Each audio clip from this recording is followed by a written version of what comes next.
sinabi ni retired Justice Reyes na sila ay nananawagan, ang ICI, ha? Oo. Nananawagan sila sa lahat na ho, ha?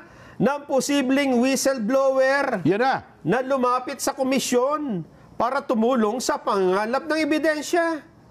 Sa ngayon daw ho kasi ay mahirap patunayan. Parang wala nang gustong labas na whistleblower. Matapos yung ginawa nyo kay Gutesa at saka yung iba pa Yung mag-asawang Diskaya. Mag-asawang Diskaya. Ano ha? Ayun nga yung punto natin dun di ba? Oo. Yun ba, paano lilitaw kung ginano na nakagad natin yung mga gusto magsalita? Maganda na sana yung finloat ni Senador Marcoleta, no? O yung mga gusto magsalita dyan, etc. No? Lumabas na kayo. At sana kung transparent ito nung simula pa lang, nakita ng tao, no?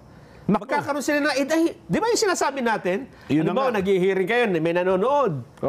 Maiisip niya, teka, nandun ako, anong oras na nangyari yan? Yan, yung kinukwento halimbawa ni Gutesa. Oo, nandyan ako. Ako yung katuwang ni Gutesa sa pagkuha ng maleta na yun. Pera pala yun. Ako yung nag-drive dyan, Yan, O kaya, halimbawa naman, security guard. Nakita ko ito Ako yung nagbukas ng pinto dyan Ako yung construction worker O kaya, meron namang isa. Kaya pala pinabura yung logbook.